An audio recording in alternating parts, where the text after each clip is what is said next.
नमस्कार, टीवी 9 राजस्थान पर आपका स्वागत है। मैं हूं अम्बेश श्रीवास्तव। अब बिहार इलेक्शन है, मुख्यमंत्री का चेहरा कौन होगा, एनडीए की तरफ से कौन होगा, इंडिया गठबंधन की तरफ से बड़े सवाल थे। लेकिन राजस्थान के पूर्व मुख्यमंत्री अशोक गहलोत ने एक प्रेस कॉन्फ्रेंस की जब वहाँ पर और मुख्यमंत्री के नाम का ऐलान किया कि भाई कौन मुख्यमंत्री चेहरा होगा इंडिया गठबंधन की तरफ से, तो उनका वो जो ऐलान है वो अब राजस्थान में सुर्खियों में है। अब अशोक गहलोत जी ने क्या कुछ कहा, उन्हीं की ज़बानी।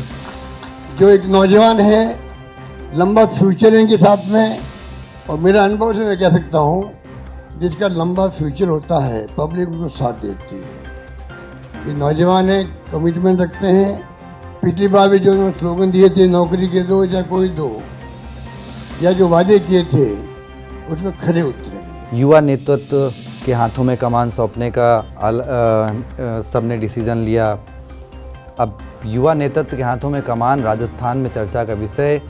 विपक्षी नेताओं के साथ, विपक्षी यानी सत्ता दल बीजेपी के नेताओं के साथ ही लोग भी सवाल कर रहे हैं कि जब राजस्थान में युवा नेतृत्व की बात थी तब क्यों नहीं दिया गया।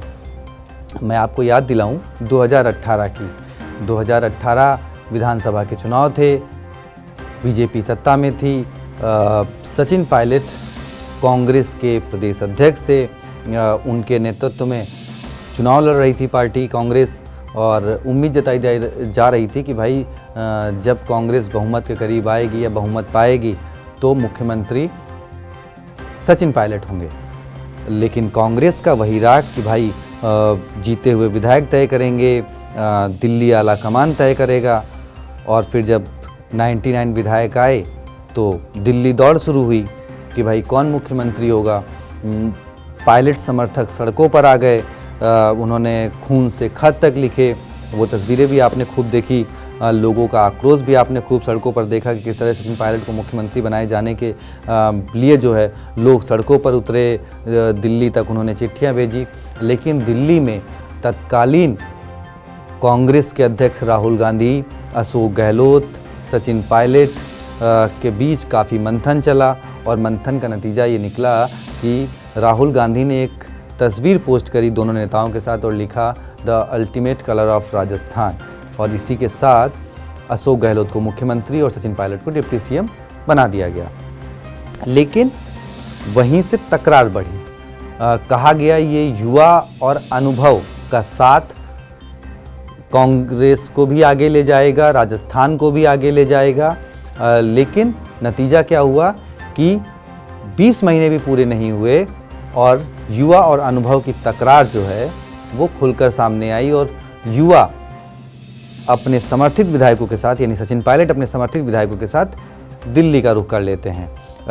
एक मैसेज वायरल होता है कि भाई राजस्थान की सरकार अल्पमत में है, मतलब गहलोत सरकार अल्पमत में है, क्योंकि सचिन पायलट के साथ तकरीबन 19 विधायक मानेसर आ गए थे। अब 2 महीने तक लंबी जद्दोजहद चली,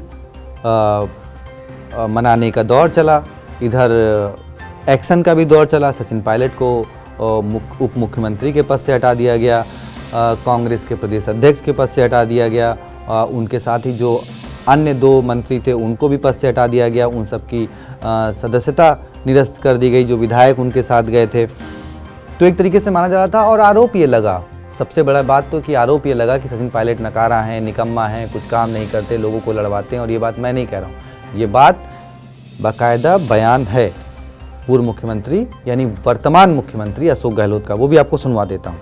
7 साल के अंदर एकमात्र राजस्थान हिंदुस्तान के अंदर राज्य होगा या प्रदेश कांग्रेस कमेटी के अध्यक्ष को बदलने की मांग नहीं करी, ना सी निर्णय ना जो निर्णय। एक छोटी खबर नहीं पड़ी हुई किसी ने कि पायलट साहब को हटाना चाहिए प्रदेश कांग्रेस कमेटी अध्यक्ष से। हम जानते थे कि निकम्मा है, नाकारा है, कुछ काम नहीं कर रहा है, खाली लोगों को लड़वा रहा है। मेरे साथ हो कि नहीं हो, मैं यहाँ बैंगन बेचने नहीं आया हूँ, मैं यहाँ कोई सब्जी बेचने नहीं आया हूँ, मैं मुख्यमंत्री बना आया हूँ। तय कर लो तुम, कल तो अशोक गहलोत के घर खड़े थे, परसों तुम AICC में CP जोशी के कमरे के बाहर खड़े थे। मैं कैसे विश्वास तुम्हारे पर करूं? अच्छा, ये आरोप इकलौते नहीं थे, इसके अलावा उन पे बीजेपी से मिलीभगत का आरोप, सरकार गिराने के आरोप भी लगे। खूब 1.5 महीने मंथन चला, लेकिन नतीजा क्या हुआ कि प्रियंका गांधी की एंट्री होती है, वो सचिन पायलट एंड उनके समर्थित विधायकों से मुलाकात करती हैं। कुछ शर्तों के साथ सचिन पायलट वापस आ जाते हैं और उनके विधायक भी वापस आ जाते हैं। उसके बाद फिर कैबिनेट का विस्तार होता है और जो कुछ मंत्रियों को हटाया गया था उनको वापस मंत्री पद दे दिया जाता है, लेकिन सचिन पायलट कोई मंत्री पद नहीं लेते हैं और एक कार्यकर्ता की तरह, एक टोंक के विधायक की तरह वो प्रदेश में काम करते हैं। अब सवाल था कि भाई क्या होगा, आगे क्या होगा, क्या सचिन पायलट को जो उन्होंने बगावत करी थी उसकी नाराज़गी आला कमान में है। लेकिन समय के साथ आला कमान की वो नाराज़गी दूर हुई, सचिन पायलट को महासचिव जैसे पद मिले, छत्तीसगढ़ का प्रभारी बनाया गया, कई सारे पद मिले। लेकिन इस बीच में एक मौका ये भी आया जब दिल्ली आला कमान ने तय किया कि हाँ भाई अब प्रदेश के मुख्यमंत्री सचिन पायलट होंगे और एक 3 दल का पर्यवेक्षक दल 3 लोगों का वो राजस्थान आता है। बैठक होती है, ये कहा जाता है कि भाई विधायकों से बातचीत करके नए मुख्यमंत्री का नाम ऐलान किया जाएगा, यानी सचिन पायलट को प्रदेश का मुख्यमंत्री बनाया जाएगा और अशोक गहलोत को राष्ट्रीय कांग्रेस का अध्यक्ष। लेकिन यहाँ पर क्या होता है कि गहलोत गुट के विधायक, अब देखिए सबसे दिलचस्प बात यह है कि जब ये सब पूरा घटनाक्रम हो रहा था, क्या उस वक्त प्रदेश के मुख्यमंत्री जैसलमेर में थे, मंदिर में दर्शन कर रहे थे।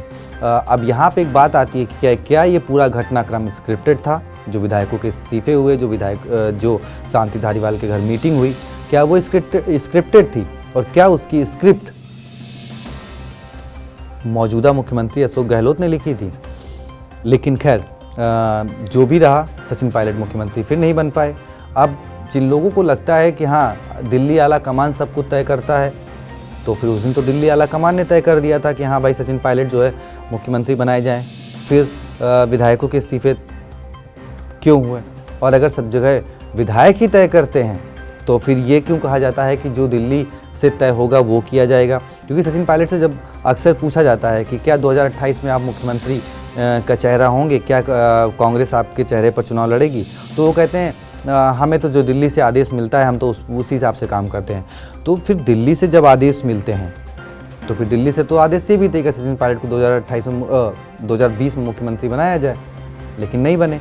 तो अब अशोक गहलोत जी का ये बयान कि युवा नेतृत्व हैं, आगे बढ़ाएंगे, उनकी सोच बड़ी है, उनके पास लंबा अनुभव रहेगा, लंबी पारी खेलने का अनुभव रहेगा, तो फिर सचिन पायलट के साथ ऐसा क्यों नहीं हुआ? ये सवाल राजस्थान की जनता अब पूछ रही है। और देखना यह है कि 2028 में क्या अशोक गहलोत जी जैसे प्रेस कॉन्फ्रेंस करके तेजस्वी यादव के लिए बोले कि हाँ ये मुख्यमंत्री का चेहरा होंगे, तो क्या वो सचिन पायलट के लिए भी बोलेंगे 2028 से पहले कि हाँ सचिन पायलट अब राजस्थान के मुख्यमंत्री के प्रबल दावेदार होंगे? अब इंतज़ार तो करना पड़ेगा 28 तक का। तो आप भी, और आपकी क्या राय है कमेंट बॉक्स में ज़रूर बताएं। वीडियो को ज़्यादा से ज़्यादा शेयर करें ताकि संदेश चला जाए कि भाई आप लोग चाहते क्या हैं। बहुत बहुत शुक्रिया, धन्यवाद।